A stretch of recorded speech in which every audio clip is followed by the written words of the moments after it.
श्री स्वामी समर्थ. जय जय स्वामी समर्थ. तर आज आहे गुरुवार म्हणजे 13 नोव्हेंबर ते 4 डिसेंबर म्हणजे आपल्या दत्त जयंती आहे 4 डिसेंबरला. तर दत्त जयंतीनिमित्त आपल्याला खूप छान स्वामी सेवा करायला सुरुवात करायची आहे. तो म्हणजे आजचा पहिला दिवस म्हणजे पारायणाचा आजचा पहिला दिवस आहे. तर बघा सर्व तुम्ही पण स्वामीच्या सेवेला लागला असेल, कुणी जणी अगोदरपासूनच स्वामी सेवेला लागलं असतं बरं. आता बघा बऱ्यामध्ये खूप काही कार्यक्रम असतात, तर त्यामुळे तुम्ही आधीही तुम्ही सेवेला लागला तरी चालतं.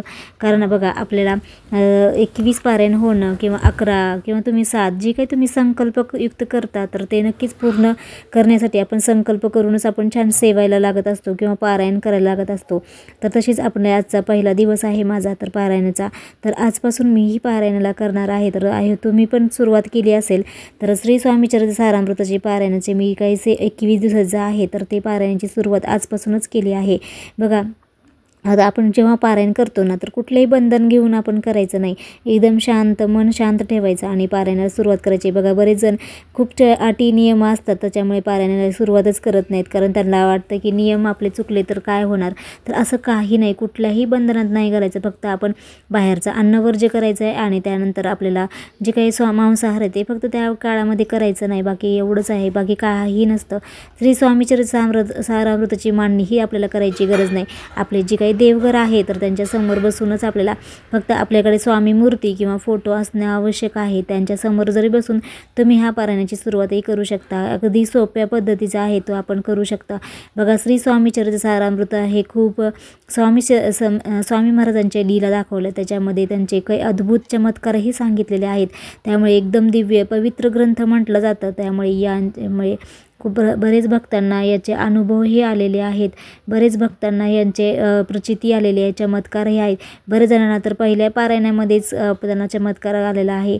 बरेच भाविक भक्त ह्याच्या पारायणाला सुरुवात करत आहे. बरेच बघा आता स्वामी मठामध्ये सामूहिक पारायणाला सुरुवात झाली असेल, तर तुम्ही नक्कीच या संधीचा लाभ घ्या. कारण खरंच खूप शुभफल ह्याचं मिळत असतं. फलश्रुती खूप काही असतं. तर त्या बघा आपलं जेव्हा संकट येतं ना, तर तेव्हा ही सेवा आपल्याला कामी येत असते. त्यामुळे तुम्ही म्हणत असाल तू काय स्वामी सेवा करत बसते, तर मला स्वामीने काय दिलं, तर मला खरंच खूप छान ते समाधान दिलेले आहे, मानसिक शांती दिलेली आहे. तर त्यामुळेच मला या सेवेमुळे मला खरं तर समाधान खूप मिळत आहे. बघा आपल्या आयुष्यामध्ये बरेच अडचणी असतात, तर आपल्याला संकट असतात, त्याच्यावर मात नक्की स्वामी समर्थ करत असतात. त्याच्यामुळे करविता आपले श्री स्वामी समर्थ महाराज आहेत, आपले दत्तगुरू आहेत. तर त्यांच्या सेवेने आपल्या घरामध्ये जी काही संकट आहे ना, तर ते नक्कीच जात असतात. बघा जेव्हा आपल्याला संकट येतं ना, त्यावेळेस बघा आपले काय म्हणजे खूप हाल बेकार होत असतात. आपल्या घरातली आर्थिक परिस्थिती पण जाऊ द्या खूप बिकट असते, तेव्हा आपल्याला खरंच खूप अडचणी असतात. तर त्यावेळेस आपल्याला खरंच या सेवेचा आपल्याला जी काही आहे तर त्याचं फल मिळत असतं. त्याच्यामुळे आपण जे गुरुदत्ताची म्हणजे आपले श्री स्वामी समर्थ महाराजांची सेवा नक्कीच करा.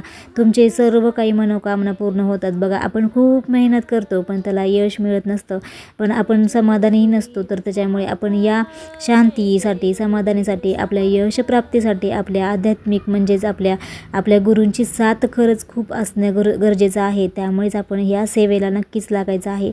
आपले पारायण बघा त्याच्यामध्ये गुरुचरित्र सारामृतमध्ये काय तर आपल्याला 21 पारायण आहे. खूप छोटा ग्रंथ आहे. तुम्हाला 40 ते 45 मिनटं लागेल. तुम्ही जर ऑफिसला जात असाल तर तुम्ही सकाळी लवकर उठा, ब्रह्ममुहूर्तावर करा किंवा तुम्ही संध्याकाळीही करू शकता.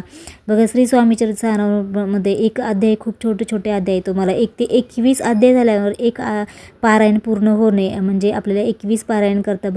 बरेच जण तर वर्षभरापासून 108 पारायण करतं. बघा आपल्या वर्षात 365 दिवस असतात, त्याच्यामध्ये 108 पारायण करतात. खरंच भक्तांना खरंच त्याची प्रचिती त्याचे अनुभव पण खूप आलेले असतात. त्याच्यामुळे आपण फक्त जेव्हा पारायण करायला बसतो तेव्हा आपण शुद्ध अंतकरणाने बसायचं आहे. संकल्प करायचा आहे पहिल्या दिवशी. तुम्ही मठात जाऊन खडीसाखर नारळ ठेवायचं आहे आणि स्वामींना अखंड हा शब्द वापरू नका. फक्त संकल्प करा की आपण या सेवेला मी हे पारायण करणार आहे, इतके पारायण करणार आहे. कोणी 7, 11, कोणी 21 पारायण करतं, तर तुम्हाला 3 दिवसात जर जमत असेल तर 3 दिवसही तुम्ही करू शकता. आता घरामध्ये खूप शुभ कार्य असतं, लग्न कार्य, कुणी कुठेही जातं, तर त्याच्यामुळे तुम्ही फक्त 3 दिवसही जरी केलं तरी तुम्ही नक्कीच तुमचं त्याचं फलप्राप्ती होते. आणि श्री स्वामीचरणी तुमच्या सर्व काही मनोकामना पूर्ण हो हे स्वामीचरणी प्रार्थना करते. खरंच स्वामी समर्थ तुमच्या सर्व इच्छा पूर्ण करणार. आणि हे पारायण तुम्ही नक्कीच करा, कारण या पारायणामुळे तुम्हाला त्याचे अनुभव नक्कीच, त्याची प्रचितीही तुम्हाला येईल. आणि अशा प्रकारे मी आजचा पारायणाचा पहिला दिवस माझा आणि छान अशी स्वामींना अभिषेक केला, आरती केली, नैवेद्य दाखवला. आजचा खूप छान दिवस गेला माझा आणि खरंच खूप छान अनुभव येत आहेत. आणि तुम्हीही तो याचा नक्कीच संधीचा लाभ घ्या. आणि अशा छानशा व्हिडिओमध्ये पुन्हा भेटूया. तोपर्यंत सगळ्यांना श्री स्वामी समर्थ. जय जय स्वामी समर्थ.